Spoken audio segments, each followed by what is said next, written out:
Desde os primórdios da civilização, a humanidade tem sonhado com a criação de máquinas inteligentes que pudessem pensar e agir como seres humanos. E embora o conceito de inteligência artificial possa parecer relativamente novo devido à grande repercussão que andou tomando nos últimos tempos, com o lançamento principalmente do ChatGPT pela empresa OpenAI, a verdade é que essa história remonta a tempos muito mais antigos, quando os primeiros filósofos começaram a explorar a natureza da inteligência humana e refletir possíveis soluções para a sociedade naquela época. Nos últimos anos, essa tecnologia tem se desenvolvido de forma extremamente bizarra e a inteligência artificial agora está presente em nossas vidas nas mais diversas áreas. Desde assistentes virtuais e chatbots, até carros autônomos e até mesmo nos diagnósticos médicos mais avançados. A inteligência artificial está transformando a maneira como que vivemos e trabalhamos. Hoje, irei contar para você a fantástica história da inteligência artificial. Então, sem mais enrolação, bora começar. A ideia de uma inteligência não humana que pensasse por conta própria não é nenhuma novidade. Como falei anteriormente, na realidade essa ideia remonta a tempos bem antigos, milênios para ser mais exato. Entre os séculos 3 e 4 a.C., os primeiros grandes filósofos gregos já idealizavam conceitos relativos à inteligência artificial. Os principais pensadores da época, Aristóteles e Sócrates, questionavam como descrever o comportamento humano e o pensamento. Na época, esses filósofos já pensavam em como livrar o trabalho humano de tarefas repetitivas e maçantes. O próprio Aristóteles foi um grande professor de Alexandre o Grande. Na época, o mesmo buscava formas de livrar o trabalho escravo. Segundo Alexandre, o escravo era tratado como um nada no aspecto social.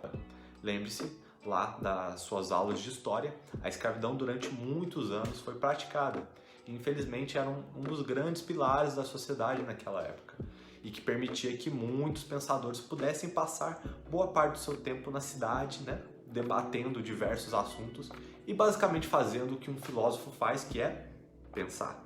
O fato é que a própria mitologia grega também apresenta a existência do conceito de inteligência artificial, através de autômatos gigantes. Um exemplo é o Talos, um gigante de bronze que foi projetado para defender a ilha de Creta. Ele jogava pedras para os navios dos invasores e lentamente circulava a ilha todos os dias. O mito diz que Hefesto forjou Talos como um presente para o filho de Zeus. Os antigos egípcios também acreditavam na inteligência artificial e construíram estátuas mecânicas sagradas que eram ditas possuírem sabedoria e apresentarem traços de emoções humanas.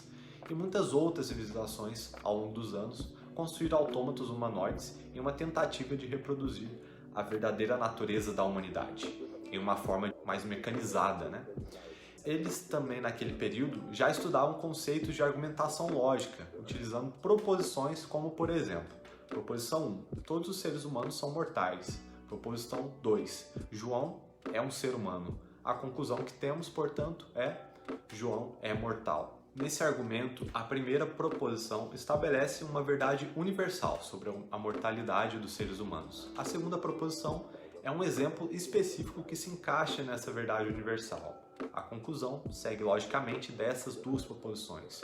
E é uma dedução lógica de que se o João é um ser humano e todos os seres humanos são mortais, então João também é um mortal. Mas, ainda que bastante avançadas as linhas de pensamento já naquela época, a tecnologia não poderia acompanhar a capacidade cognitiva daqueles filósofos, tornando inviável a progressão dessas ideias em coisas mais práticas, deixando-os presos ao mundo das ideias mesmo. Então, para continuar essa história, precisaremos dar um salto no tempo.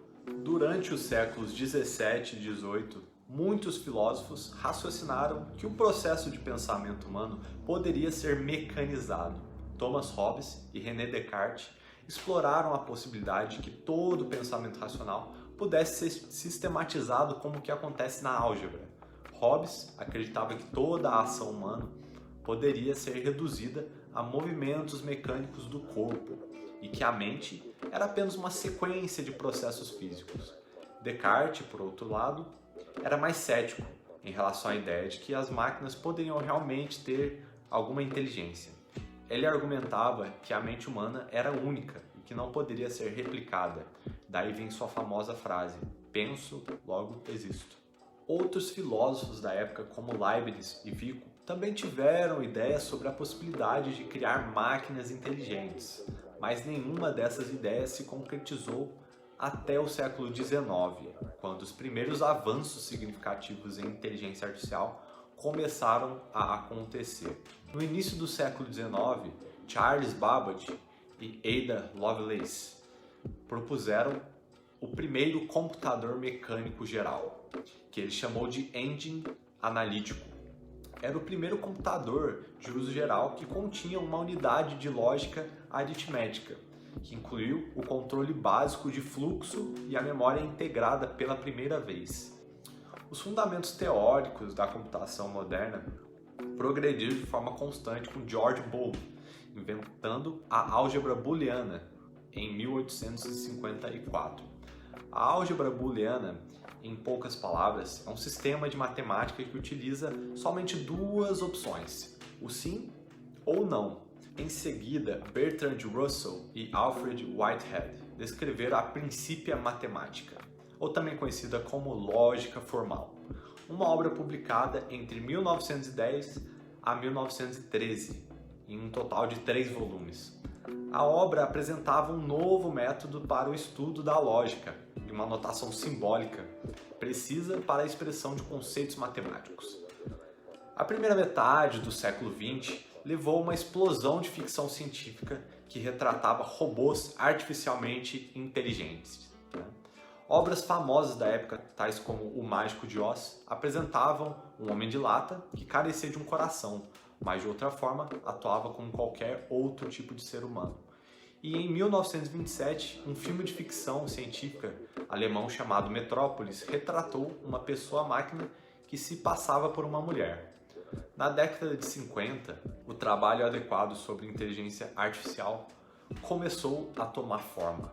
Nesse ano, um cara chamado Alan Turing, um matemático pioneiro da computação, conhecido como o pai da ciência computacional, o mesmo é considerado uma das figuras mais importantes nos esforços britânicos para decifrar os códigos nazistas durante a Segunda Guerra Mundial, usando criptografia para quebrar códigos e decodificá-los, Inclusive, para quem quiser conhecer mais sobre a história, eu recomendo assistir ao filme O Jogo da Imitação. Todos os links vão estar aqui na descrição, caso você queira dar uma olhada depois, tá certo?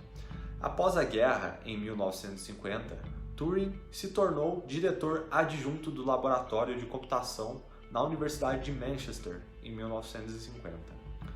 Ele publicou um artigo em que propôs um teste para poder avaliar a capacidade de uma máquina em imitar o comportamento humano, o famoso teste de Turing. O teste consiste em uma interação entre um humano e uma máquina por meio de uma interface de texto. Se o humano não conseguisse distinguir se está interagindo com outro humano ou com uma máquina, então a máquina poderia ser considerada inteligente em um nível humano. Apesar do teste de Turing ser um teste conceitual, ele se tornou um marco para a pesquisa em inteligência artificial, já que forneceu um critério claro e objetivo para a avaliação da capacidade das máquinas em se comportar de maneira inteligente. O teste de Turing também contribuiu para o desenvolvimento de técnicas de processamento de linguagem natural, conhecidas como PLN, e de aprendizado de máquina. Iremos falar mais sobre isso logo mais.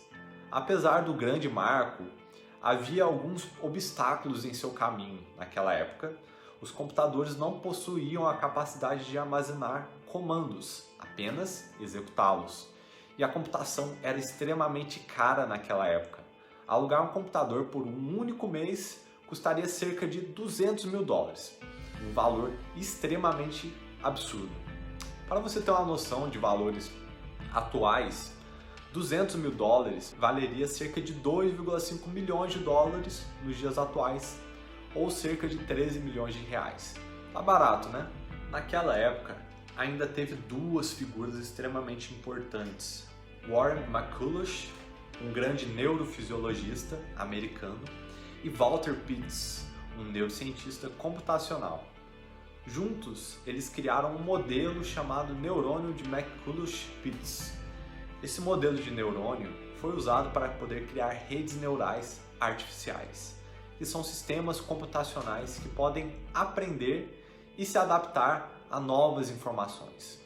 As redes neurais artificiais usam um conjunto de neurônios interconectados para processar informações e produzir um output ou um resultado. Outro grande matemático e engenheiro que podemos citar é Claude Shannon, que em 1948 publicou um trabalho intitulado Teoria Matemática da Comunicação, que se tornou um marco fundamental na história da teoria da informação.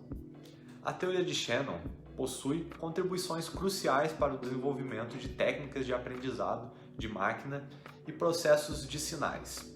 Agora que os fundamentos da inteligência artificial foram apresentados, partimos para os primeiros avanços feitos ainda naquela época. Então, lembra do Alan Turing que falamos lá atrás? Se não bastasse o teste de Turing que fez em 1950, no ano seguinte começou a trabalhar em um programa de computador que pudesse jogar xadrez. Na época, o jogo de xadrez era considerado uma tarefa muito complexa para ser realizado por um computador. No entanto, Turing acreditava que a criação de um programa de xadrez seria uma forma de testar sua teoria sobre a possibilidade de que uma máquina pudesse imitar a mente humana. O programa de xadrez de Turing foi escrito para o computador Ferranti Mark I, um dos primeiros computadores digitais de grande escala. O programa era capaz de jogar uma partida complexa de xadrez, com movimentos feitos em papel perfurado. Apesar do programa não ser capaz de vencer um jogador mais experiente, foi considerado na época um grande avanço. Com o interesse por inteligência artificial crescendo gradativamente ao longo dos anos, as coisas estavam prestes a atingir um ponto de virada. Em 1956, a Universidade de Dartmouth realizou a Conferência de Inteligência Artificial de Verão. Um grupo de cientistas criou um conceito de prova de inteligência artificial chamado Logic Theorist. O programa foi projetado para poder imitar as habilidades de resolução de problemas de um humano. E aquele foi o primeiro programa de inteligência artificial da história. A Conferência de Dartmouth foi organizada por John McCarthy e Marvin Minsky e tinha um objetivo muito claro: mostrar ao mundo que a inteligência artificial era o futuro. A conferência reuniu os principais pesquisadores de diversas áreas. Naquela mesma época, outro cientista da computação, chamado Arthur Samuel, desenvolveu um programa que tinha como objetivo aprender a jogar damas e, ao longo do tempo, aprimorar suas habilidades e a partir da experiência adquirida em partidas anteriores. Samuel utilizou técnicas de aprendizado de máquina para que o programa fosse capaz de aprender com seus próprios erros e assim melhorar seu desempenho ao longo do tempo.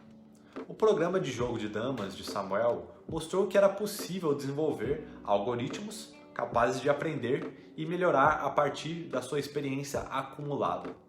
A partir disso, em 1959, o termo Machine Learning foi criado por Samuel, baseado no conceito do programa. No ano de 1960, John McCarthy, que falamos sobre ali atrás, após 2 anos de muita pesquisa e estudo, desenvolveu a LIPS, ou também conhecido como processamento de lista.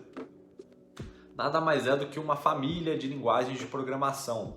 Uma das características mais importantes da LIPS é o uso de listas para representar dados e programas. Isso torna a linguagem muito flexível e poderosa para poder trabalhar com estrutura de dados bastante complexas. John publicou seu projeto em um artigo num jornal mensal chamado Communications of the ACM. Desde sua criação, LIPS tem sido usada em muitos projetos de pesquisa de inteligência artificial, incluindo sistemas especialistas e processamento de linguagem natural, ou PLN. A linguagem também influenciou o desenvolvimento de outras novas linguagens, como por exemplo a Scheme e a Clojure. O primeiro chatbot foi desenvolvido no MIT AI Lab do John McCarthy, em Marvin Minsky. O programa chamava-se Elisa e podia manter uma conversa em inglês sobre qualquer assunto.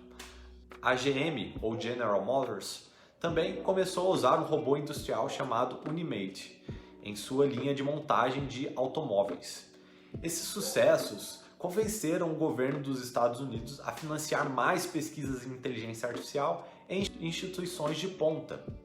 Ainda na década de 60, um dos primeiros robôs móveis controlados por computador foi desenvolvido, o robô Shaki, no laboratório de inteligência artificial da Universidade de Stanford. Ele foi projetado para navegar em ambientes desconhecidos, tomar decisões e executar algumas tarefas simples, como empurrar objetos ou subir escadas. Shaki era equipado com um sistema de visão computacional, que permitia que ele capturasse imagem do ambiente ao seu redor e identificasse alguns obstáculos e outros objetos.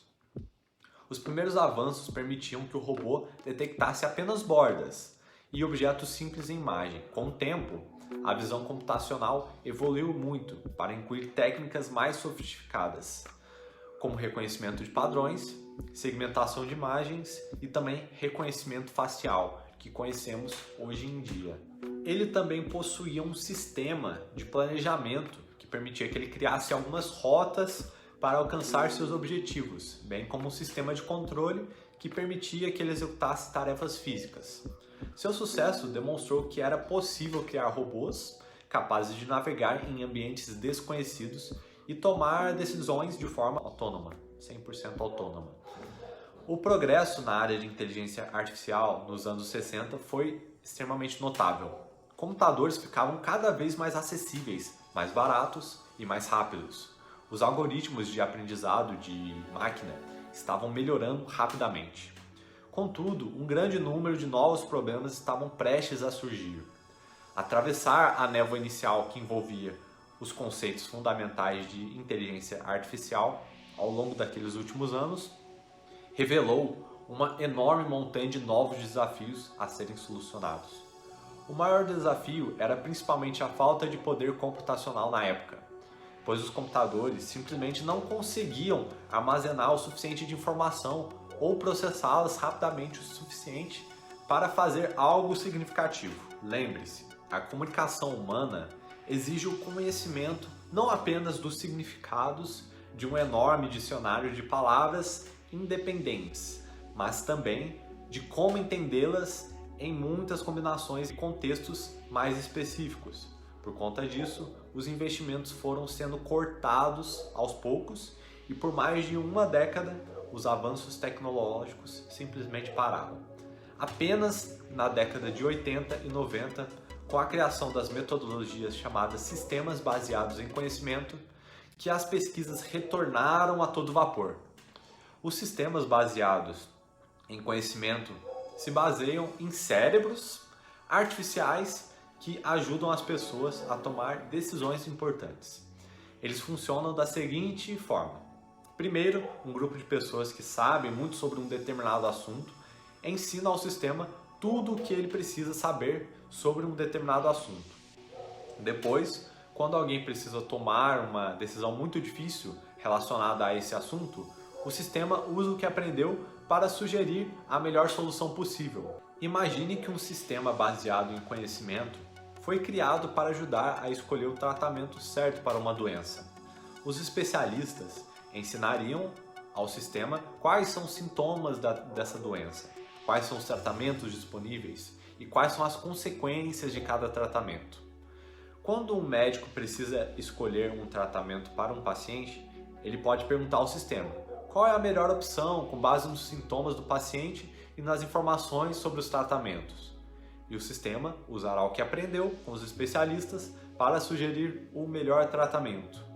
Assim, sistemas baseados em conhecimento são muito úteis, pois podem ajudar a tomar decisões mais precisas e rápidas, o que é especialmente importante em áreas como medicina, engenharia, finanças e por aí vai. Aí fica no ar, né? Para você responder onde isso tudo foi parar. Um outro conceito fundamental desenvolvido naquela época foram os algoritmos genéticos, muito inspirados na evolução biológica, por isso o nome. Esses algoritmos se baseiam em um conjunto de regras matemáticas que modelam a ideia da evolução das espécies e também usam outros conceitos como a seleção natural, mutação e recombinação para poder criar soluções para alguns tipos de problemas. Mas você pode se perguntar, mas que tipo de problemas? Essa abordagem é especialmente útil em problemas de otimização extremamente complexos, onde há muitas variáveis e soluções exatas são difíceis de serem adquiridas ou quase impossíveis através de meios tradicionais. Os algoritmos genéticos possuem aplicações diversas em várias áreas. Podemos citar alguns exemplos aqui. Servem para otimização de rotas de veículos, desenvolvimento de designs de antenas para comunicação, seleção de portfólio de investimentos, projetos de jogos, controle de tráfego aéreo e muitas outras aplicações muito mais complexas do que as que eu apresentei aqui para vocês. E apesar de todas essas inovações na década de 80, os sistemas especializados, em grande parte, eram como um beco sem saída, o que felizmente inspirou uma geração inteira de jovens engenheiros e cientistas a prosseguirem suas pesquisas em inteligência artificial. Por conta disso, um novo método conhecido como Deep Learning, ou aprendizagem profunda, começava a se estabelecer.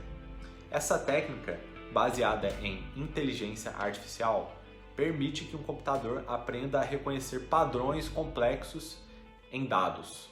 É como se fosse um cérebro artificial que pode aprender a partir de alguns exemplos para poder realizar tarefas específicas. Um exemplo é a tecnologia de reconhecimento de voz, usada em assistentes virtuais tais como a Siri ou o Google Assistant. Esses assistentes usam redes neurais profundas para entender a fala humana e responder a perguntas com comandos de voz. Então, para você que se pergunta se a Siri, Alexa ou OK Google utiliza ou não inteligência artificial, a resposta é sim, utilizam. Outro exemplo é a tecnologia de reconhecimento de imagem usada em aplicativos de fotos, como o Google Fotos ou o Apple Photos. Esses aplicativos usam redes neurais profundas para identificar pessoas, objetos e lugares em fotos. Sabe aquela foto que você tira no seu celular e quando você entra na aba de pessoas, ela reconhece as pessoas? É basicamente isso. Outro grande avanço naquela época foi a criação das redes neurais de retropropagação, um modelo de aprendizado de máquina baseado em redes neurais artificiais, provado por John Hopfield e popularizado por Geoffrey Hinton e David Hummelhart, que tornaram essas tecnologias bem-sucedidas comercialmente na década de 90. Agora, para ficar fácil de você entender o que é uma rede neural. Redes neurais são como uma equipe de amigos que trabalham juntos para poder resolver um determinado problema. Cada amigo tem uma função específica, como ouvir, pensar e falar. Juntos, eles trabalham para poder alcançar um determinado objetivo. Por exemplo, se o objetivo é identificar se um objeto é uma maçã ou uma banana, a equipe de amigos irá olhar para o objeto, pensar sobre suas características e diferenciar a maçã da banana. Com a prática, eles vão se tornando cada vez melhores em realizar esse tipo de tarefa. Da mesma forma, as redes neurais de retropropagação são compostas por neurônios que trabalham juntos para resolver um problema, como classificar imagens de animais.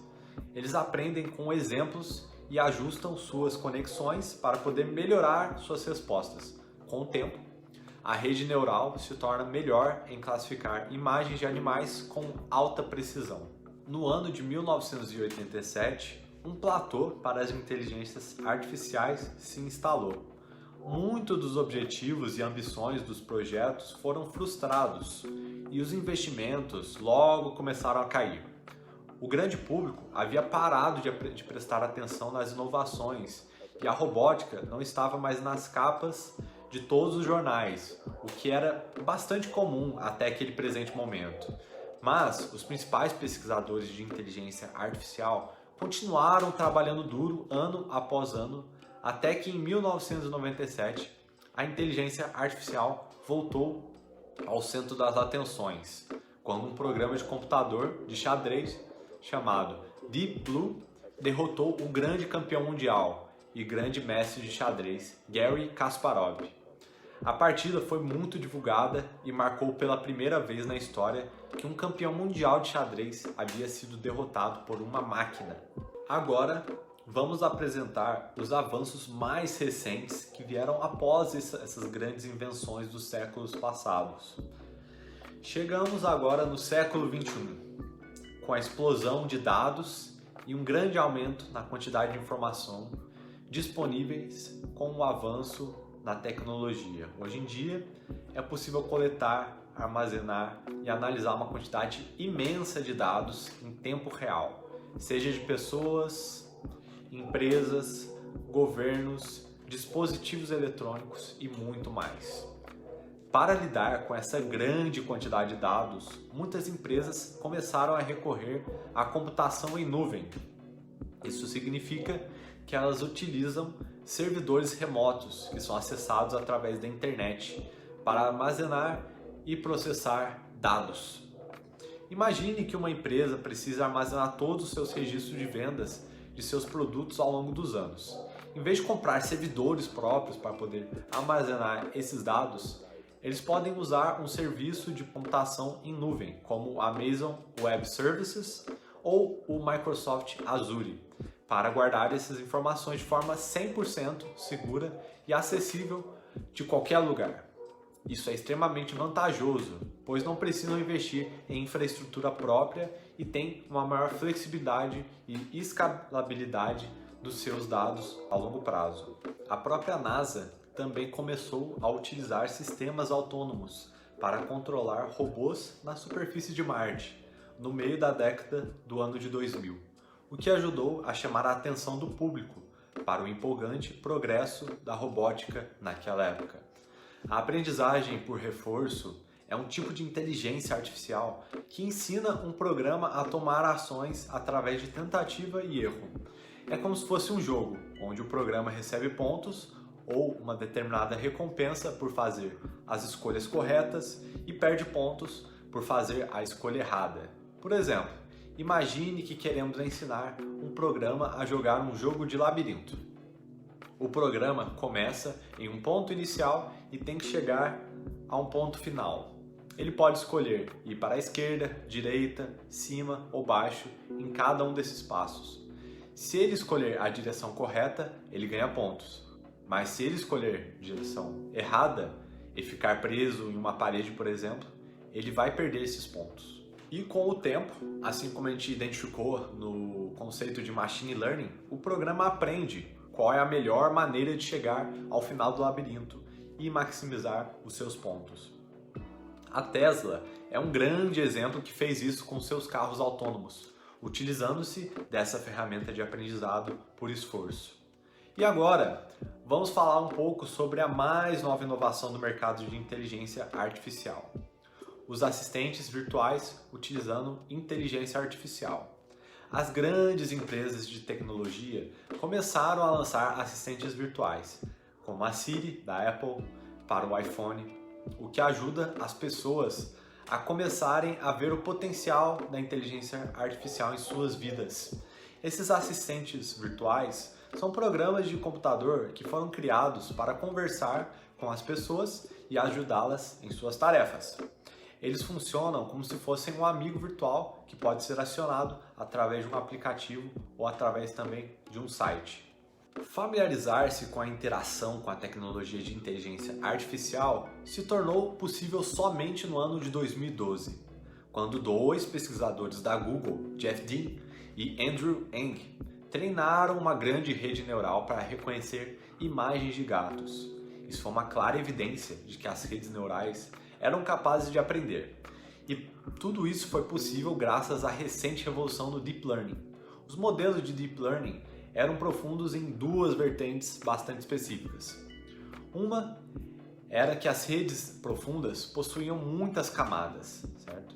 E cada camada poderia processar um problema em níveis cada vez mais complexos de abstração. Ou seja, camadas próximas à superfície de entrada lidam com conceitos de baixo nível de abstração, falando sobre análise de bordas, de imagens que nem comentamos inicialmente, e à medida que nos movemos mais profundamente dentro dessas camadas da rede, encontramos conceitos mais abstratos. Em segundo lugar, as redes de aprendizado profundo também possuem um conjunto mais profundo de neurônios para usar e poder resolver diversos tipos de problemas. Para exemplificar, uma rede neural típica dos anos 90 poderia ter, no máximo, o total de 100 neurônios, em comparação com o cérebro humano, que possui cerca de 100 bilhões. Era, portanto, uma piada. Isso significava que essas antigas redes eram extremamente rasas, eram limitadas. Mas uma rede neural de ponta do ano de 2016 poderia ter mais de 1 milhão de neurônios, o mesmo número de neurônios de uma abelha. E, de acordo com as tendências atuais, podemos ver redes neurais com o mesmo número de neurônios que o cérebro humano em 40 anos ou até mesmo superior a tal. Mas precisamos lembrar que o cérebro humano não é simplesmente um amontoado de neurônios distribuídos de forma 100% aleatória. Ele possui uma estrutura. Finalmente, o Deep Learning havia se tornado mais complexo no sentido de que os próprios neurônios possuíam muito mais conexões em sua estrutura. E para efeitos de comparação, uma rede neural altamente conectada dos anos 80, cada neurônio poderia ter até 150 conexões com outros neurônios, enquanto uma rede neural de ponta, hoje em dia, pode ter o mesmo número de conexões que o cérebro de um gato. Impressionante, não é mesmo? Portanto, as redes neurais profundas possuem mais camadas de neurônios, mais neurônios totais e também melhores neurônios, melhores conectados entre eles. Essa rápida evolução na tecnologia da inteligência artificial começou a preocupar demais algumas pessoas, que começaram a se perguntar se isso poderia sair pela culatra.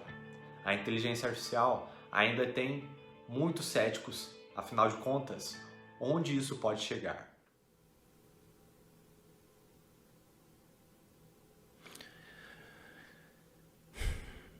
I try to convince people to slow down AI, to regulate AI. This was futile. I tried for years. No ano de 2015, Elon Musk, Stephen Hopkins e outras 3.000 pessoas assinaram uma carta aberta com uma finalidade de proibir o desenvolvimento de armas autônomas. O documento seguia alertando que uma corrida armamentista de inteligência artificial não seria benéfica à humanidade, citando como exemplo a possibilidade dessas armas caírem em mau uso através do mercado negro, onde grupos terroristas e regimes ditatoriais poderiam ter acesso a esse tipo de tecnologia.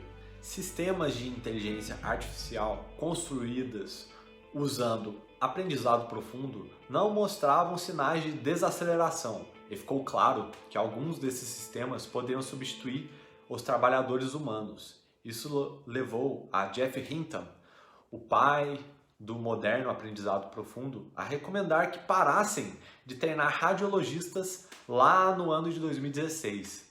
O trabalho de identificar o câncer em imagens médicas parecia ser uma tarefa sistematicamente ideal para um sistema de aprendizado profundo, e ele achou que a IA assumiria rapidamente o controle dessa função, inutilizando o trabalho desses profissionais.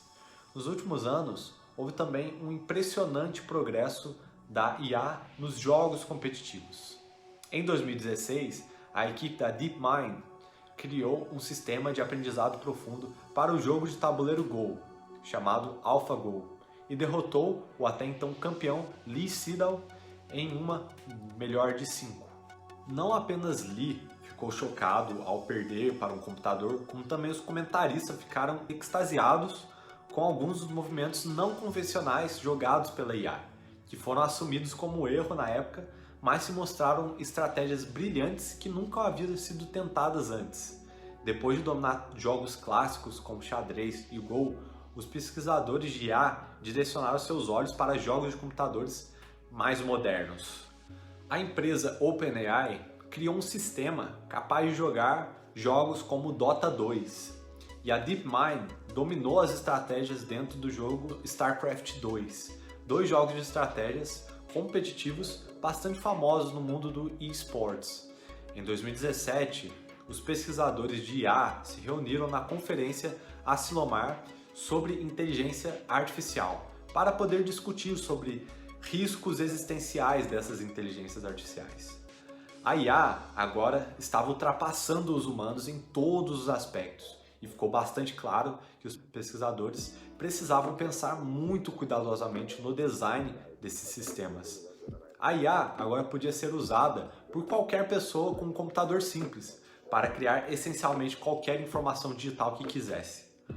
Os deepfakes já podem gerar vídeos de rostos humanos realistas que podem sim enganar observadores mais casuais que não possuem tanto conhecimento dessas ferramentas, né? E a chegada do ChatGPT da OpenAI poderia escrever frases complexas sobre qualquer assunto em uma linguagem natural. Então imagine que você tem uma dúvida sobre um assunto qualquer. Pode ser matemática, história, geografia. Em vez de procurar essa resposta em um livro, né, que era convencionalmente feita, ou perguntar para outra pessoa, ou até mesmo pesquisar no Google, você pode simplesmente digitar a sua pergunta para o ChatGPT. E ele irá lhe dar uma resposta em poucos segundos. Respostas completas, detalhadas e muito bem estruturadas, sem copiar textos da internet, ou seja, é um texto 100% original. Os chatbots, tais como o ChatGPT, são muito úteis porque podem ajudar as pessoas a economizar tempo e esforço na busca por informação. Eles também podem ser usados em outras áreas, como atendimento ao cliente, vendas, entretenimento e muitas outras áreas. Até o momento que esse vídeo foi gravado, estamos tendo uma das semanas mais insanas no mundo das inteligências artificiais. Tivemos o lançamento recente da mais nova versão do ChatGPT, o GPT-4. Uma versão que pode ter certeza vai revolucionar o mundo, trazendo agora a combinação de contexto de imagem com texto e um entendimento de contexto de textos muito maiores do que antes, né? Se você quiser maiores detalhes sobre as novidades, trago detalhes sobre essa atualização no vídeo que irei deixar aqui no card e também na descrição. Depois você pode chegar lá e dar uma olhada, beleza?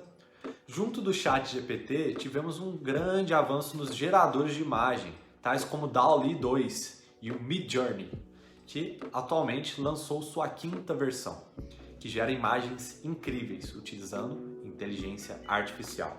Na semana passada, tivemos notícias de um modelo em desenvolvimento pela Stanford, a Alpaca 7B, que demonstra que em pouco tempo será possível criar seu próprio chatbot no seu computador e treiná-lo da maneira que melhor lhe for necessária, ou seja, não vai demorar muito para que você possa ter seu próprio ChatGPT na sua máquina. O próprio Google anunciou que irá lançar as funcionalidades de inteligência artificial em todas as suas ferramentas, tais como o Gmail, por exemplo, para envio de e-mails automáticos, completar documentos, ajudar a ter ideias e até mesmo escrever artigos completos, entre muitas outras funcionalidades, tá certo?